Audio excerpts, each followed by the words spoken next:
Intégral Placement, Guillaume Sommerer sur BFM Business. Votre argent vu par Frédéric Durand-Bazin. Bonjour Frédéric. Bonjour Guillaume. Vous êtes rédacteur en chef au magazine Le Particulier. Et vous êtes tout seul? Oui, je suis tout seul cette semaine parce que Cédric Le Vénard est en vacances.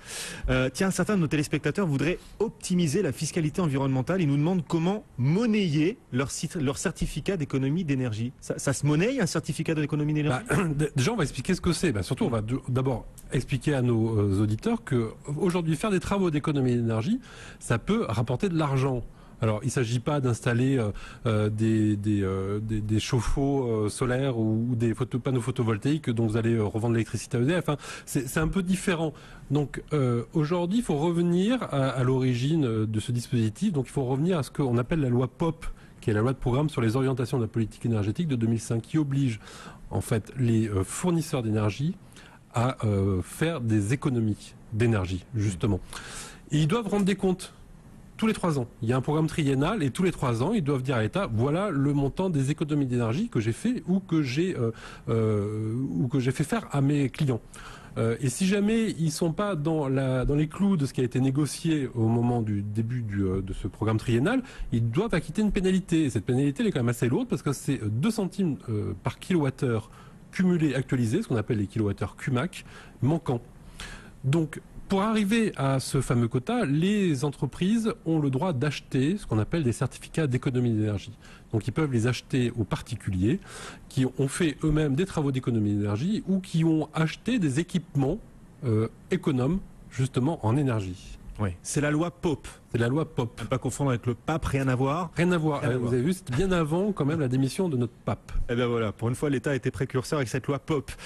C'est un système qui marche bien, ces certificats d'économie d'énergie, tout le monde joue le jeu? Oui, alors effectivement, tout le monde joue le jeu, mais dans la mesure où c'est assez encadré. Aujourd'hui, c'est le ministère du Développement durable qui pilote ce dispositif. Et donc, chaque année, ils éditent ce qu'on appelle des fiches réglementaires sur lesquels sont indiqués l'ensemble des travaux qui ouvrent droit à ces fameux certificats d'économie d'énergie. Aujourd'hui, il y a 269 types de travaux ou d'achats qui sont formalisés par ces fiches. J'en ai apporté une là pour vous montrer. Bon, c'est assez administratif, mais on voit quand même qu'il y a... Du tout. Hein, oui, c'est quand même assez joli. Hein. Ah ouais, c'est bien, c'est coloré. C'est plutôt assez saillant.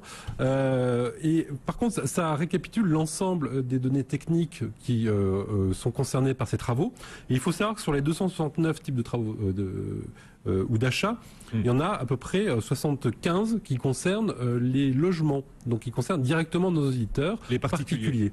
Et donc voilà, une fois que vous avez fait ces travaux, vous vous retrouvez avec un quota d'économie d'énergie que vous allez pouvoir revendre à ces fameuses entreprises. Les travaux éligibles, ils sont dans les secteurs du bâtiment résidentiel, le bâtiment tertiaire? Ils sont dans tous les types de bâtiments.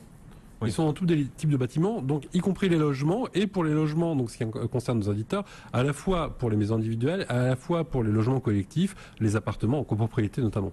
Quels sont les critères pour profiter du certificat d'économie d'énergie? Eh ben en fait, tous les critères sont indiqués sur ces fameuses fiches. C'est pour ça que je vous la remontre à nouveau, parce que franchement, regardez, elle est vraiment très belle. Elle n'est pas verte, mais bon, ça parle d'écologie. Elle indique très précisément quels sont les critères qu'il faut respecter pour pouvoir les mettre en jeu. Oui. Alors, justement, vous pouvez retrouver toutes ces fiches, elles sont disponibles sur le site du ministère, donc je vais vous en donner quand même l'adresse. Donc vous allez sur le www.développement-durable.gouv.fr. J'ai même l'adresse déjà, elle est quand même assez compliquée. Vous allez dans l'onglet énergie, air et climat, et après dans la rubrique économie d'énergie. Donc là vous avez après un autre onglet qui s'appelle les dispositifs d'aide, et là vous tombez sur les certificats d'économie d'énergie et les fameuses 69 fiches. Donc vous les lisez précisément et vous voyez quels sont les travaux qui ouvrent droit à ces fameux C2E ou CE comme vous voulez, et toutes les normes techniques qu'il faut respecter. C'est ça, il faut utiliser des matériaux conformes aux critères. Ouais. Oui. Alors quand on vous explique là, par exemple, j'ai sorti la fameuse fiche sur les appareils indépendants de chauffage au bois. Donc on nous explique qu'il faut que le rendement énergétique de l'équipement soit supérieur ou égal à 70%. Ça, c'est sur les normes techniques que vous trouverez après sur le matériel lui-même. Que la concentration en monoxyde de carbone soit inférieure ou égale à 0,3%.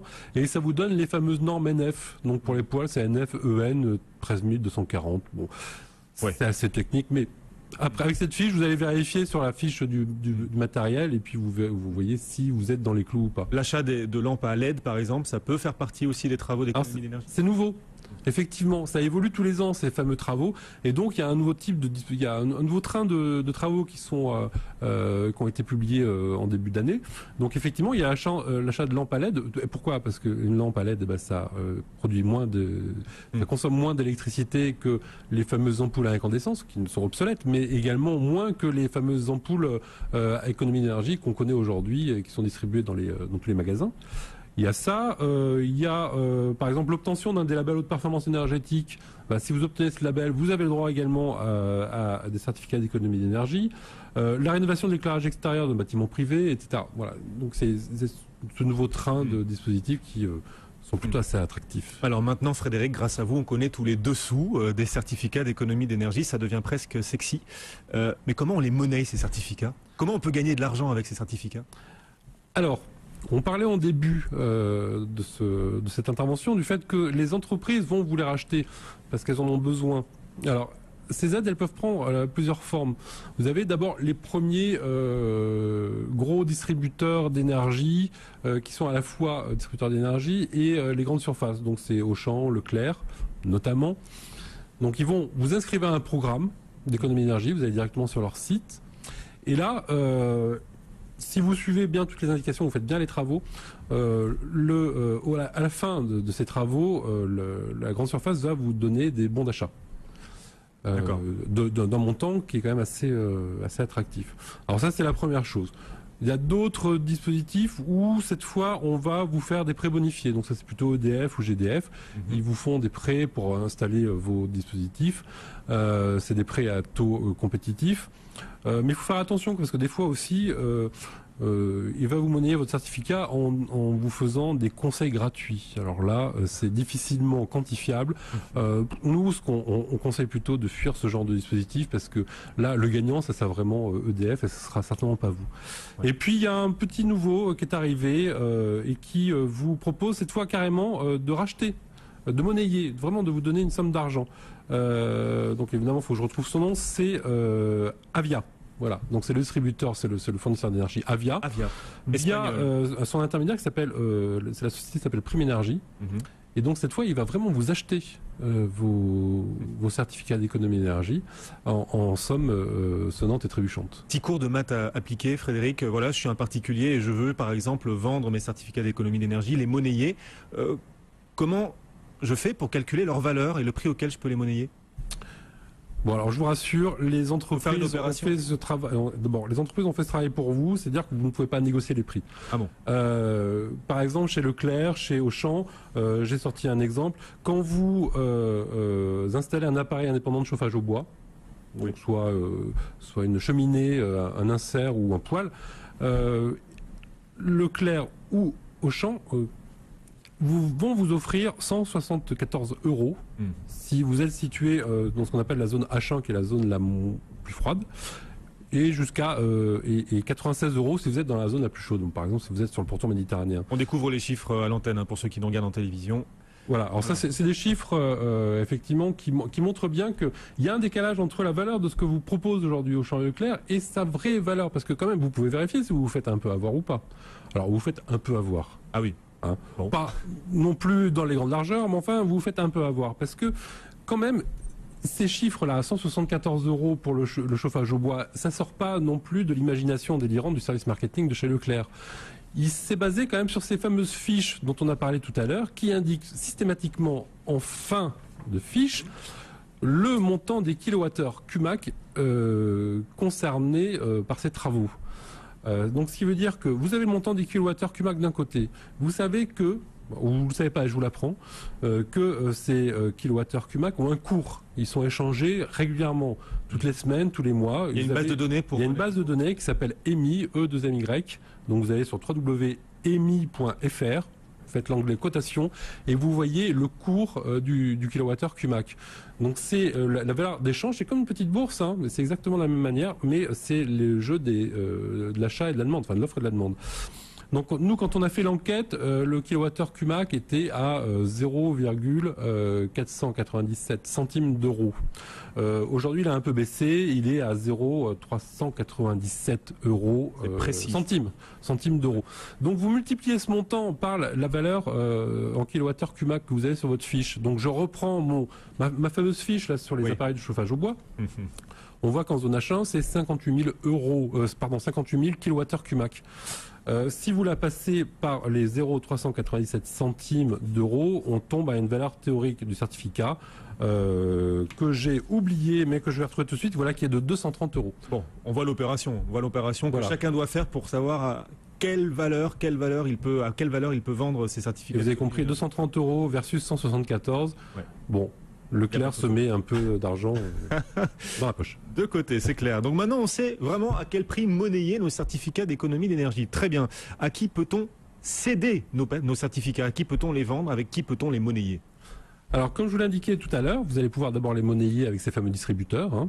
Donc, vous allez recevoir des bons d'achat. Vous pouvez, dans le cadre par exemple d'EDF ou GDF, ils ont mis en place des dispositifs de concertation avec des artisans.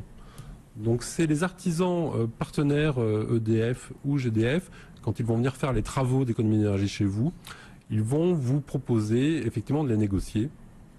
Enfin, quand je vous dis vous proposer, ça c'est la théorie, parce que en fait au final, ils vous le diront pas. Et c'est là où on a envie d'attirer l'attention des gens, c'est que ils vont vous proposer un devis, ils vont éventuellement vous accorder une ristourne commerciale. 100 euros, 150 euros, 200 euros. Vous vous dites c'est formidable, on est très content. Sauf qu'on peut négocier davantage. Vous signez le devis. Et puis après, vous vous rendez compte, non, en fait, ce fameux avantage commercial, c'est je me suis engagé à céder mes certificats d'économie d'énergie. Et là, il faut faire quand même attention, parce qu'une fois que vous êtes engagé dans un programme, vous ne pouvez pas faire machine arrière. Donc si vous vous rendez compte que chez Leclerc, chez Avia, on vous propose mieux, c'est trop tard. Vous avez signé le devis, donc vous êtes engagé. Donc, ça veut dire qu'avant de signer n'importe quel devis ou avant de vous engager dans des travaux, faites quand même le tour de la place et regardez quels sont les dispositifs les plus intéressants pour vous. Oui. Monnayer ces certificats d'économie d'énergie, on a le sentiment que c'est pas forcément une aubaine financière. C'est une aubaine si on arrive à bien faire l'opération, si on arrive à bien négocier, bien comparer, et si on a écouté Frédéric Durand-Bazin sur BFM Business.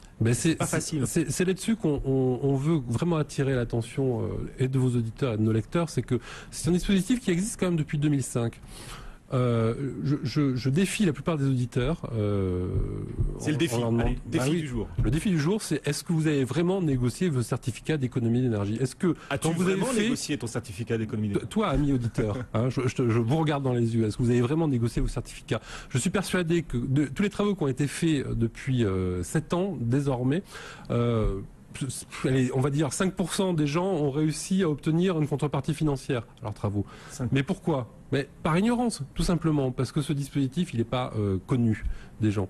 Alors effectivement, aujourd'hui, on commence à avoir quelques acteurs qui font un peu de la publicité. Alors je reviens, je fais pas une fixation ni sur Leclerc ni sur Auchan, mais quand même, Leclerc, c'était le premier à faire des publicités à la radio et dans la presse pour dire, attention, si vous faites des travaux d'économie d'énergie, vous avez le droit à des bons d'achat.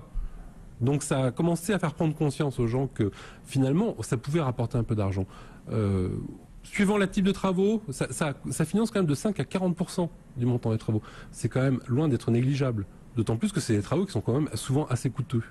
Donc surtout, ne pas hésiter. Justement, sur le montant des travaux, souvent coûteux, est-ce que les copropriétés peuvent, elles aussi, profiter des certificats d'économie d'énergie et essayer de les monnayer ?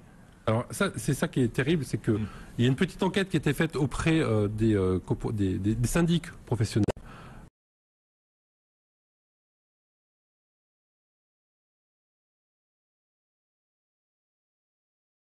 Il y a 63% des syndics professionnels qui ne savent pas que ça existe. Donc quand ils lancent des travaux de rénovation énergétique dans le logement, quand il y a un changement de chaudière collective, et Dieu sait que dans une copropriété, une chaudière, ça coûte extrêmement cher. Oui. Le C2E, ça peut leur financer de 5 à 40% du montant des travaux. Et les syndics n'y pensent pas. Ils n'y pensent pas s'ils ne connaissent pas. Mais c'est incroyable. C'est pour ça que moi, ils sont là pour se renseigner quand même. Professionnels, des fois, je tique un peu. Bon, heureusement, il y en a déjà 37 qui connaissent. Et grâce à nous et grâce à vous, il y en aura un peu plus qui seront quand même un peu susceptibles d'être avertis sur cette question. Bon, alors pour aider les syndics à se convaincre, pour essayer de profiter de ces certificats d'économie d'énergie, comment formalise-t-on une transaction, un monnayage ? Alors en fait, c'est simple. Hein. Oui, ça n'a pas l'air comme ça. Je vous vois prendre une grande respiration et vous nous dites, en fait, c'est simple. En fait, c'est simple. Ok, Non, c'est parti, Frédéric. Déjà, ne cherchez pas dans vos documents ce fameux certificat d'économie d'énergie. C'est un droit immatériel, il n'existe pas. À la différence de la petite fiche, là, ça n'existe pas. C'est juste un droit. En fait, on appelait ça certificat, mais c'est un droit. En fait, il est formalisé par votre facture. Donc, une fois que vous avez réalisé vos travaux, vous cédez votre facture, vous la donnez, vous en gagnez quand même une photocopie pour vous, hein. Mais vous cédez votre facture à l'artisan, au supermarché, au fournisseur de gaz, à qui vous voulez. Oui. Vous le cédez et c'est en contrepartie de cette facture que vous allez pouvoir bénéficier de l'avantage, donc du bon d'achat, du versement d'une somme d'argent, etc. Donc la procédure est simple. La procédure est simple. Là, il faut quand même vraiment faire attention, c'est le principe du certificat d'économie d'énergie, c'est que les entreprises qui doivent réaliser des économies d'énergie, elles bénéficient de ces C2E parce qu'elles ont incité leurs clients à faire des travaux. Donc, j'insiste là-dessus, c'est inciter. Donc, ça veut dire que il faut négocier avant de commencer ces travaux. Sinon, vous n'êtes plus dans le cadre de l'incitation. Vous êtes dans le cadre de la négociation. Enfin, voilà, oui. Vous êtes déjà engagé. Donc, c'est vraiment au préalable, vous choisissez votre fournisseur et vous négociez avec lui. Après, c'est trop tard. Vous avez lancé vos travaux, vous ne pouvez plus rien faire. Eh bien voilà, quelques clés, quelques mises en garde, quelques conseils donc pour profiter de cette fiscalité environnementale et pourquoi pas monnayer vos certificats d'économie d'énergie. Chacun peut le faire. Vous restez avec nous, Frédéric ? À tout à l'heure. On se retrouve dans 10 minutes, oui, pour répondre à nos téléspectateurs. Frédéric Durand-Bazin, rédacteur en chef du magazine Le Particulier. Le CAC 40 gagne toujours du terrain, plus 1,2%. Jusqu'à 12h30, intégral placement, 100% placement.